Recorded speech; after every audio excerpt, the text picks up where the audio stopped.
আমাদের এই আধুনিক জীবনে রেস্টুরেন্টে গিয়ে অনেক ধরনের ফ্রাইড রাইস আমরা অর্ডার করে খাই ঠিকই, কিন্তু ছোটবেলায় মা ঠাকুমার হাতে তৈরি সেই ঘি গরম মশলার সুবাস মেশানো ফ্রাইড রাইসের স্বাদটা বোধহয় আর কোথাও পাওয়া যায় না।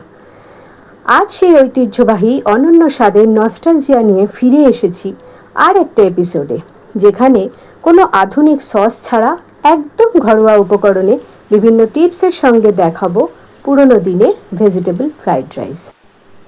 আমার মা বলেন ফ্রাইড রাইসের আসল চাবিকাঠি হলো চালের যত্ন।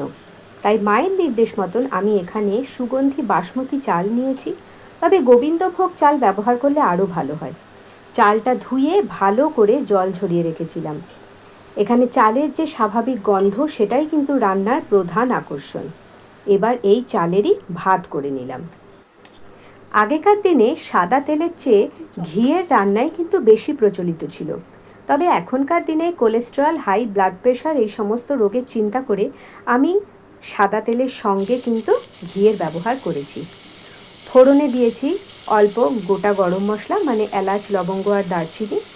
এবার ঘিয়ের সঙ্গে মিশে গিয়ে যখন সারা বাড়ি গন্ধে মম করবে, ঠিক সেই সময় কিন্তু সবজিগুলো অর্থাৎ গাজর আর বিনসগুলোকে আমি দিয়ে দেবো।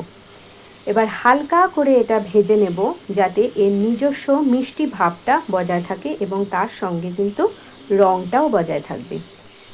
এখানে কিন্তু কোনো রকম সস পড়বে না, তার পরিবর্তে থাকবে নুন এবং মিষ্টির সমানুপাতিক মিশ্রণ।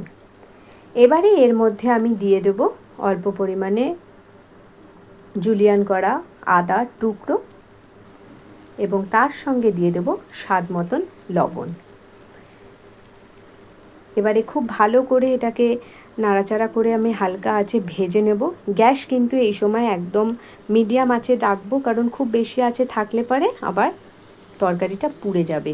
তো যেহেতু এর মিষ্টি স্বাদ এবং কুড়মুড়ে ব্যাপারটা থাকবে, তো সেই জন্যই আমি এটা এইভাবেই করতে থাকবো। এবং ভাজা হয়ে গেলে পরে আমি এর মধ্যে দিয়ে দেবো কাজু বাদাম এবং কিশমিশ।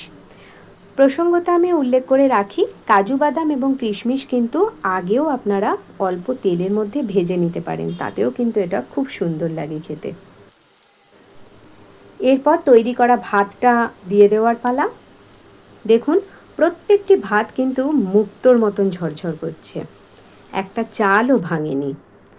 ভাতটা যখন সবজি আর ঘিয়ের সঙ্গে মিলেমিশে এক হয়ে যাবে, তখনই তৈরি হবে সেই চেনা স্বাদ। এবারে আন্দাজ মতন চিনি দিয়ে একটু নাড়াচাড়া করে নিলেই কিন্তু তৈরি আমাদের সেই সাবেকি ফ্রাইড রাইস।